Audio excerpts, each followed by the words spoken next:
Ouais, je sais, ça fait un peu beaucoup longtemps que tu m'as pas vue, mais j'arrive pas à gérer ma vie. C'est compliqué. Pourquoi il faut travailler dans la vie? Et en fait, j'étais en train de me dire, moi j'aime bien faire des vidéos un peu story time où je te raconte des trucs un peu fous qui me sont arrivés. Bien que genre tu vas chez le coiffeur et elle te rate une coupe, c'est pas un truc fou, mais tu vois un peu le délire que je veux dire. Et je me disais, il m'arrive rien dans ma vie en fait. Et puis je me suis rendu compte que il m'est arrivé un truc, comment dire, drôle. Je sais pas comment on peut appeler ça, mais particulier. Voilà, on va dire ça. Ça pouvait arriver qu'à moi. Hein. En fait, je t'explique. Je sais pas à quel point je peux t'expliquer. Tant pis, je crois pas que quelqu'un tombera sur cette vidéo. J'espère, on va croiser les doigts. En fait, je fais un temps plein dans un hôpital avec du coup des extras où tu dois travailler parfois le week-end. Et c'est difficile à gérer. Et en plus, je suis dans un espèce de contrat de remplacement mais qui arrête pas de se prolonger et voilà. Et je suis allée demander une diminution et en gros on m'a dit crève. Enfin non, on m'a dit que c'était pas possible mais pas très gentiment. Et je suis quelqu'un d'un peu impulsif. Un tout petit peu. Oh Tina! Regardez, c'est le plus beau chat du monde. Dis bonjour. Non mais dis bonjour, fais pas l'astico. Bonjour Astico. Et donc en fait j'avais reçu un mail pour une proposition d'emploi. Attention, j'ai reçu un mail pour une proposition d'emploi. Moi j'avais rien demandé. Retiens ça parce que c'est important pour la suite du fromage. Et donc après ça, que ça m'a gonflé, j'ai fait ouais vas-y ça peut m'intéresser, mais j'ai posé 3 questions je crois. J'ai demandé c'était quel type de contrat, parce que moi si je pars il faut que j'ai un truc un peu CDI ou va te faire foutre. Qu'est-ce que j'avais demandé d'autre? Ouais, mes horaires. Et... ah oui, et à quelle date je devais commencer, parce que moi là j'étais dans un contrat qui allait se terminer pas tout de suite, et donc voilà, c'était pas possible que j'arrive tout de suite, donc il fallait que je sache à quelle date j'allais commencer. Et le gars me répond à rien et il me dit... ah oui, j'avais donné mes... oh purée, comment c'est décousu. Est-ce que tu comprends quelque chose quand je parle? Donc, et je donne mes disponibilités pour qu'on se rencontre, et il me dit vas-y viens on se rencontre demain. Mais il répond à rien. Et donc je fais ok. Je vais à cet entretien et franchement, intérieurement, j'espère que ces gens tomberont sur cette vidéo. Je crois pas, hein, parce que voilà, je fais tout de suite 24 vues, mais ce serait une petite satisfaction personnelle que ces gens tombent sur cette vidéo et se rendent un peu compte de comment ils parlent aux gens. Bon, j'espère que je vais rien oublier dans ce qui s'est passé dans cet entretien, parce qu'il s'est passé quand même beaucoup de choses. L'entretien a duré vraiment très longtemps, il a duré genre 1 heure parce que c'était entrecoupé de oui allô et puis il parlait pendant 1000 ans. Et toi t'es là genre...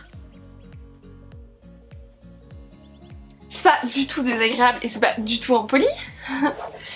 Et ouais je me mets bien, je m'assieds bien, donc il me... oh. Chester, descends de là! Mais non, mais va pas là non plus! Allez, mais pousse-toi! Mais je sais pas arriver à toi. Pousse-toi! Pousse-toi! Donc, mais déjà je voudrais essayer de pas oublier des choses, mais si en plus il me perturbe dans mon continuation de la pomme verte là, on va pas on va pas s'en sortir. Donc j'arrive à cet entretien et il me demande en gros de situer où j'en suis dans ma vie. Et j'étais là, c'est un peu vaste où j'en suis dans ma vie. Donc ils me demandent un petit peu d'expliquer mon parcours ou je sais pas quoi. Et ils me disent un peu genre en menace comme ça. Ouais, on connaît très bien Madame Antel, qui était ma maître de stage. Mais bon, on lui a pas téléphoné. Genre, on pourrait encore le faire. Et moi j'étais là, ben, vous pouvez. Enfin, vas-y, fais. Et je précise que là où je postulais, c'était pas pour un hôpital. Parce que pour travailler dans un hôpital, il faut faire une spécialisation de plus d'1 an qu'en plus j'ai pas faite. Et j'ai quand même été employée dans un hôpital. Je suis trop forte! Là, donc, ils commencent à me regarder, ils font... Et donc, en fait, il y avait les parents propriétaires et puis il y avait le fils. Et le fils, il commence à dire à sa mère, ouais, t'avais raison, elle travaille dans un hôpital. Mais genre comme si c'était mal, tu vois? Et j'étais là, ben oui, je travaille dans un hôpital. Ah, et dans quel hôpital? Et j'étais là, dans tel hôpital. Ah ouais, le truc tout moderne, là. Comme si c'était mal d'être moderne. Genre, t'as un problème? Donc tu sais, je suis là, genre. Je comprends pas ce qui m'arrive. Et il prend mon CV comme ça. Et il fait... alors, t'as fait 1 an d'ergothérapie. Bon, t'as raté. Alors déjà, d'où tu me tutoies? Hein? D'où? On n'est pas des amis de la petite enfance, hein, donc tu vas te calmer directement. Et deuxièmement, non, je n'ai pas raté. C'est qu'en fait, au milieu de tes études, t'avais un rendez-vous avec une espèce de conseiller de je sais pas quoi, je sais plus, c'était il y a longtemps. Et il m'avait demandé qu'est-ce qui te plaît dans les études, et moi j'avais dit le côté artistique, et il m'avait dit le problème c'est que le côté artistique de ce métier, il y en a plus parce que le métier d'art thérapeute est apparu. Et donc on a laissé tout le côté artistique à ce métier là, et donc bah en fait si c'est ça qui te plaisait, il vaut mieux que t'ailles faire autre chose. Et donc moi je l'ai écouté et je suis partie pour aller faire autre chose, et je sais plus ce que j'ai fait, mais bref. Et du coup je suis partie, donc mais ferme ta gueule en fait. Et même si j'avais raté, bah en fait d'où c'est une honte de rater une année d'études. Enfin tu peux te tromper, enfin je sais pas, tu peux rater, enfin l'échec c'est pas, enfin je sais pas, bref. Ensuite il me fait ouais naturopathie, et puis je regarde et fait ouais enfin naturopathie c'est pas très compliqué. Il me regarde et fait c'est en dessous de ça, c'est en dessous de ça, c'est en dessous de nutritionniste, c'est même en dessous de homéopathe, c'est en dessous... Je regarde et je fais mais d'où il compare ça, enfin c'est quoi ton problème, enfin qu'est-ce que quoi, pourquoi, enfin je comprenais pas, et j'étais là ok, et enfin je comprenais pas. Ensuite il regarde et fait gestion, enfin ouais, enfin qui n'a pas sa gestion quoi. Et enfin j'étais là mais ok, et il a détaillé comme ça tout mon parcours, et j'étais là ok. Puis la formation que j'avais faite pour le métier pour lequel... j'allais dire pour lequel je postulais, mais en fait non, parce que je n'ai pas postulé, c'est eux qui m'ont appelé. C'est ça le pire en fait dans l'histoire. Il me dit que ça vaut rien, parce qu'en fait moi j'ai fait cette formation en accéléré. Je pense que normalement ça dure 3 ans, et moi je l'ai faite en 1 an. Mais elle est reconnue, elle a autant de valeur que l'autre. C'est juste que bah on en chiait, on n'avait pas de vacances, enfin on avait moins de vacances, on avait des cours plus longs, enfin des plus longues journées, on avait des plus longs trucs, voilà. Mais et puis tu devais te débrouiller pour taper tes heures de stage, enfin voilà, mais à aucun moment c'est pas reconnu. Mais donc en gros il me disait que ma formation ne valait rien parce que je l'avais faite qu'en 1 an. Et que il regardait même, il disait 500 heures de stage. Ouais, enfin 500 heures de stage c'est quoi? C'est 2 mois? Et j'étais là ouais, et... Enfin j'aurais pu faire rien. J'aurais pu faire pas de stage. Donc ferme ta gueule. Enfin, et alors là il me sort cette phrase absolument magnifique. Attention, accrochez-vous à vos cravates. Il me dit... Ton parcours intellectuel n'est pas glorieux. Tu veux dire quoi par là? ton parcours intellectuel n'est pas glorieux. Et ta gueule, elle est glorieuse? Mais c'est quoi ça? Mais d'où? Et en fait, sur le moment, c'est ça le pire, tu vois, c'est que c'est la même que quand j'étais chez la coiffeuse bizarre, là, tu vois, c'est que sur le moment, j'ai rien dit. Je sais pas, parce que moi, tu vois, mon impulsivité, machin, tu vois, je me lève, je gueule un coup, je pars, moi, quoi. Et là, en fait, je sais pas, sur le moment, enfin, c'est comme, tu sais, tu passes un test, t'as envie de réussir. Mais tu sais, là, c'était le test, genre, pour rentrer en enfer. Qu'est-ce que t'as envie de réussir ça?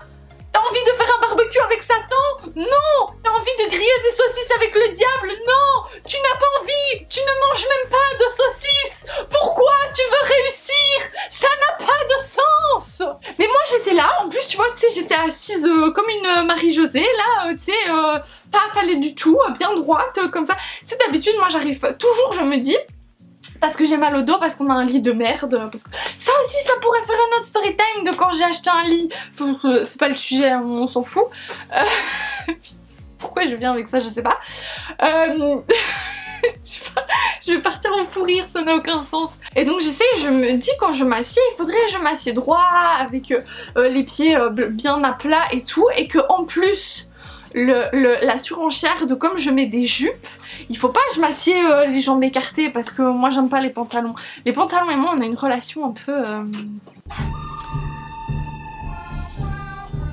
Tu vois, donc je mets des jupes, des robes, des trucs. Donc il faut, tu sais, j'ai les jambes un peu... Tu vois pas mes jambes. J'ai pas envie de mettre la caméra sur mes jambes. Mais tu sais, il va falloir, parce que sinon tu vas rien comprendre. Tu sais, je mets les jambes comme ça, là, tu vois, comme une Marie-Josée. C'est quoi cette expression? Pourquoi j'ai cherché un prénom qui a rien de... Bah voilà, mais donc tu sais, je mets les jambes comme ça, là, donc voilà. Donc du coup, qu'est-ce que je voulais dire? Je sais même plus. Ouais, tu sais, moi des fois j'essaye d'avoir le dos bien droit, de mettre mes jambes bien comme ça parce que je mets des jupes. Mais souvent, tu sais, ça revient comme ça, parce que je suis fatiguée, parce que machin... Là, je passe mon entretien après une journée de travail, après m'être pris la tête avec mes collègues, après machin, après bidule, après tout ce que tu veux, enfin, c'est compliqué, tu vois. Mais là, tu sais, j'étais bien droite, j'avais mes jambes bien comme ça, et je voulais réussir ce test, et donc j'étais là, oui, non, mais je suis d'accord. En gros, j'étais en train de dire, non, mais je suis d'accord, je suis une grosse conne. Non mais je sais pas, je sais pas, j'ai pas compris, Et donc tu vois, j'étais en mode... Ouais non mais voilà, et donc en gros le gars me dit, t'as pas du tout d'expérience, parce que le gars me tutoie, le gars me dit, t'as pas du tout d'expérience en fait, il faut que tu comprennes ça, c'est qu'on peut pas te laisser seule. Et je lui dis, mais déjà en fait dans mon travail, je ne suis pas censée être seule. Et il fait, ouais non mais ça se fait partout. Je dis, non mais selon la loi... On ne peut pas nous laisser seuls. Oui, mais la loi... Alors, grille en feu rouge. Vas-y, grille en feu rouge devant les flics. Et quand les flics t'arrêtent, tu leur dis... Oui, mais la loi... Vas-y, va le faire. Va le faire, je te regarde. Pourquoi la lampe, elle est comme ça depuis quand? Est-ce que vous me voyez bien éclairée ou comment ça se peut? Je regarde un peu. Qu'est-ce que je fais? Est-ce que je remets cette lampe droite? Ou est-ce que j'ai la flemme? J'ai la flemme, je sais pas ce que ça donne. Bon, écoute, comme ça fera comment on dit? Une intégrité, non mais rien à voir. Le mot n'a rien à voir, mais tu sais, une truc dans la vidéo là d'insensé. Les chats font n'importe quoi. Et donc voilà, ça c'est une vidéo insensée là, parce que la lumière est en train d'éclairer le plafond. L'éclairage éclaire le plafond. Tout va bien, écoute. Voilà, c'est comme le gars, tu vois, le plafond était plus intéressant que moi. Donc il me dit qu'en gros, il peut pas me laisser toute seule, et que donc je lui dis que je suis pas censée être toute seule, il dit que ça se fait partout de le laisser toute seule. Enfin, bref, et tu sais, moi je veux toujours réussir le test là, bien droite là, comme une Marie Chantal là. Et je suis là, oui, d'accord. Et donc il me dit, en fait ce qu'on pourrait faire, c'est qu'on pourrait te redonner un stage d'1 ou 2 mois. Hein? Non mais non. Mais moi j'ai fait, ah oui, pourquoi pas. Est-ce que vous croyez qu'on peut être complètement con et avoir quand même une belle vie? J'ai un diplôme, j'ai de l'expérience en hôpital, le mec veut me redonner un stage. Ta gueule. Et il en vient à me dire, en fait ce qu'il faudrait faire pour être sûr de t'engager, c'est que tu viennes travailler un jour pour qu'on évalue tes capacités. Mais on te paye pas. Et il commence à regarder dans son agenda et il me dit tu pourrais prendre congé, et je suis là non. Prendre congé pour aller travailler, non. Et il me fait tu travailles le samedi? Et je suis là bah parfois. Il me fait est-ce que tu sais quel samedi tu travailles? Et je suis là bah non, parce que longue histoire, parce que mon collègue qui part et que machin et que enfin bref qu'on va pas voilà.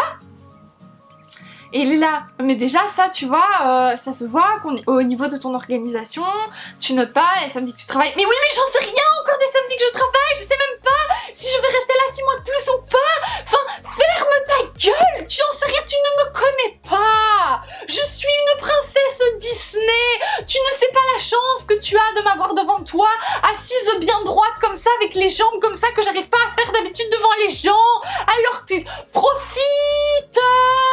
Mais bon, voilà, enfin bref, moi je suis là, oui, non, mais c'est pas ça, mais c'est un peu compliqué, mais arrête de t'excuser tout le temps, arrête, on va te foutre une baffe. N'oublie pas, tu ne manges pas de barbecue, il n'y a pas besoin de réussir le test pour aller en enfer. N'oublie pas ça. Ça ne sert à rien. Oui, aussi. Non, ça j'ai oublié de dire. Il y a un moment, un des nombreux coups de fil qu'il a reçus, il a dit carrément, il fait oui non mais je passe un entretien, et il a fait bah tu sais je suis tellement désespérée qu'au point où j'en suis je prends tout ce qui passe. Excuse-moi, est-ce que tu m'as bien regardé? Est-ce que je suis tout ce qui passe? Je ne crois pas. Non non non, princesse Disney je te dis. Ouh.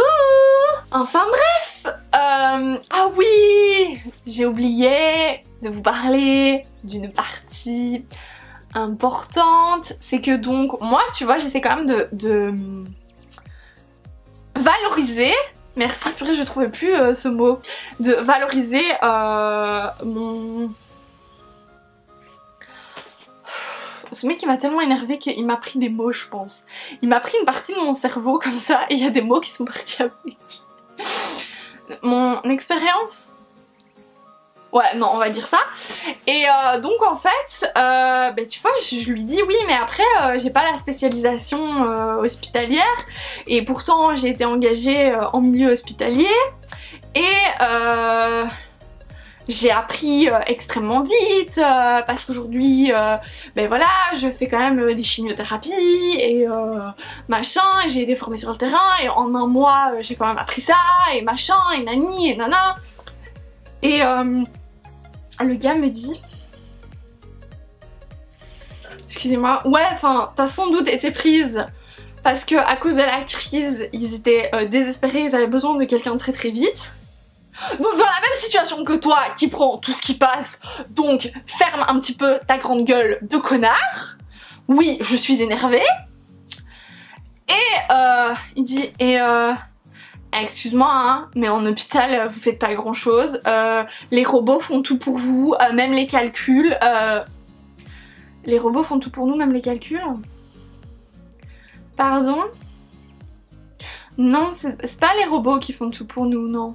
Non, à la fin de la journée, on est fatigué, je te jure. Et enfin, il arrêtait pas de dénigrer en plus les contrats de remplacement comme ça, c'est hyper connu. Ils prennent des gens pas du tout compétents, qui tirent en longueur comme ça des contrats et machin. Mais si j'étais pas compétente, pourquoi ils tiraient en longueur des contrats? Enfin, et moi, là, toujours dans ma position de Marie Chantal, là, comme ça. Oui, oui, non, mais je comprends, mais oui, mais non, mais c'est pas ça, mais...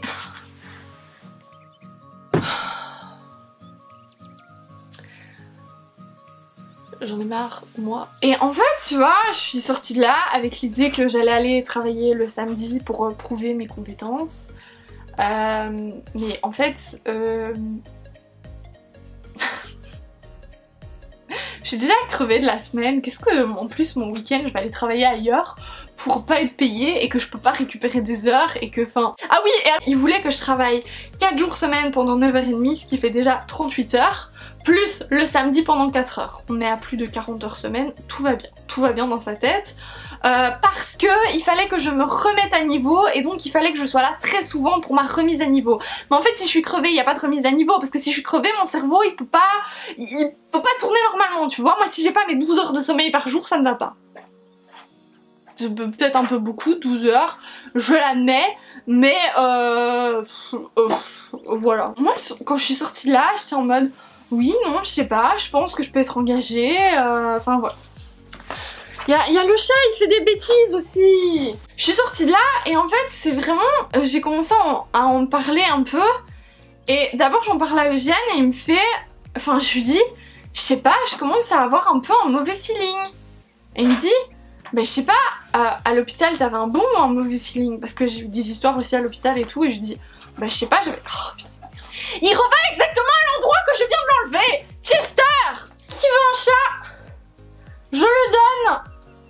Je t'ai abandonné sur une aire d'autoroute si personne veut de toi. Hein. Et donc, enfin voilà, donc il me demande à l'hôpital est-ce que t'avais un bon ou un mauvais feeling et je dis, mais j'en sais rien, j'avais pas vraiment de feeling, sachant qu'en plus c'est pas ma chef qui a fait mon entretien d'embauche, donc c'est comme ça qu'on dit. Ouais, un entretien d'embauche, oui. Oh purée, j'ai tellement plus de mots que je commence à hésiter sur les vrais mots qui existent. Et donc, bah voilà, tu vois, enfin j'étais voilà. Et je commence en fait à lui raconter un peu tout ce qui s'est dit pendant l'entretien. Il me regarde et il me dit, mais pourquoi tu t'es pas levé, t'es partie? Et j'étais là genre, mais je sais pas, j'avais envie de réussir. Et c'est là, mais réussir quoi? Pourquoi faire? Et j'étais là genre, mais c'est vrai que c'est bizarre. Et puis après genre, j'ai vu mes parents et je leur en ai parlé et ils étaient là, mais c'est super bizarre ce que tu racontes, que t'as pas d'expérience, enfin... Et puis et je commence à leur dire pour le samedi, ils me font, mais qui te dit qu'ils font pas ça toutes les semaines pour avoir un employé le samedi gratuitement? J'étais là, ah ouais, et puis ils me disent, en fait c'est pas du tout légal de faire ça, ça doit être déclaré et tout, tu dois être payé, enfin c'est trop bizarre, il faut une période d'essai, ok, mais ça c'est bizarre, enfin... Et puis il me disait, mais imagine ils t'engagent et puis au bout de 2 semaines ils te disent de dégager et toi t'as lâché l'hôpital, enfin... Puis j'en ai parlé à une collègue qui m'a dit, non mais ça sert à rien, ça sert à rien, franchement accepte pas, ça sert à rien, reste ici. Et petit à petit, puis j'en ai parlé à une amie, donc j'en ai pas parlé à la moitié de la Belgique, hein, j'en ai parlé à alors 4 personnes, puis j'en ai parlé à une amie, elle m'a dit, mais... elle m'a dit un truc, enfin, cette personne... C'est pas la meilleure pour rien. Elle m'a dit, les gens qui sont malveillants avec toi, il faut pas les laisser entrer dans ta vie. Et j'étais en mode, waouh, c'est trop beau. C'est trop beau ce qu'elle me dit. Et ça, je pense, ça a été le déclic définitif, en fait. Et donc, finalement, je leur ai envoyé un message, un mail, dans lequel je disais que, après mûre réflexion, suite à notre discussion, je pensais ne pas correspondre à l'emploi qu'il proposait. Et donc j'espère qu'ils seront bien dans la merde pendant... Oui, non, j'ai oublié de parler d'un truc. Je savais que j'oublierais des trucs et des fois il faudrait que je fasse des notes, mais non. Il y a aussi le fait que je disais que moi je voulais pas commencer avant telle date parce que mon contrat se terminait à telle date et que je voulais aller à la fin de mon contrat, même si je re-signais pas, il fallait que j'aille à la fin de mon contrat. Parce que là où je suis, j'ai pas envie de les laisser dans la merde quoi. Et il disait ouais c'est bien, tu veux pas les laisser dans la mouise, mais pense à nous on est dans la mouise maintenant. Et j'étais là, oui mais moi j'ai pris un engagement envers eux. Et je veux tenir cet engagement, moi j'ai jamais pris d'engagement envers vous. Et donc du coup il savait pas trop quoi répondre. Ceci est un chat qui passe derrière moi. Qu'est-ce que tu... quoi? Elle essaie de rentrer dans le canapé, ça ne marchera pas, tu n'es pas un fantôme. D'accord, ce chat est con. Au revoir. Bonjour chez vous. Donc ce matin, je devais travailler chez lui gratuitement pour rien, machin. À la place, je fais une vidéo sur cet abruti. Donc j'espère que cette vidéo vous a plu. N'hésitez pas à vous abonner parce que ça me ferait hyper plaisir, parce que c'est un de mes seuls petits plaisirs de la vie maintenant. Maintenant que je travaille tout le temps et que j'ai plus de vie et que j'arrive plus à suivre. Bah voilà, faites-moi des petits plaisirs comme ça dans la vie, s'il vous plaît, ce serait bien. Et sur ce, amour sur vous!